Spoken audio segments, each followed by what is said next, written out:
যারা এখন জামাতের প্রসঙ্গটা টেনে ঐক্যের বিরুদ্ধে অবস্থান নিয়েছে আমরা দেখেছি তাদের দলীয় সভাপতি পর্যন্ত 2018-তে নির্বাচনে দাঁড়িয়ে জামাতের অফিসে গিয়ে জামাতের কাছে ক্ষমা পর্যন্ত চেয়েছে। এর আগে 2001 সালে তারা ঐক্য পর্যন্ত জামাতের সাথে করেছেন, যদিও ডাইরেক্ট জামাতের সাথে না, কিন্তু বিএনপি জামাত সবাই মিলেমিশে যেহেতু একাকার ছিল, সে ঐক্যের ভেতর তারাও তো ছিল।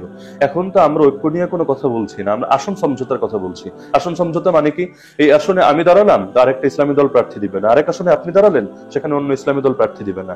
তো এভাবে যদি আসলে একটা আসন সমঝোতার ভিত্তিতে ঐক্য হয়, এখানে আমার আকীদার দায় আপনার উপর কেন যাবে, আপনার আকীদার দায় আমার উপর কেন আসবে? জামাতের সাথে আমাদের মতভিন্নতা ছিল, এখনো আছে, কোনো সন্দেহ নেই। এটা জামাতও স্বীকার করবে, আমরাও স্বীকার করব। তাদের দৃষ্টিতে তাদের অবস্থানটাই সঠিক, আমাদের দৃষ্টিতে আমাদের অবস্থান সঠিক। এখানে অবস্থান ছাড়া নিয়ে তো কোনো আনা পড়ছে না। এমন না যে আসন সমঝোতার ভিত্তিতে আমরা যদি নির্বাচন করি তাহলে সাধারণ মানুষ দলে দলে, যারা জামাত করতো না সবাই জামাত হয়ে যাবে, অথবা যারা জামাত করতো সবাই জামাত ছেড়ে আমার দলে যোগ দিবে, এমন কোনো সম্ভাবনা নেই।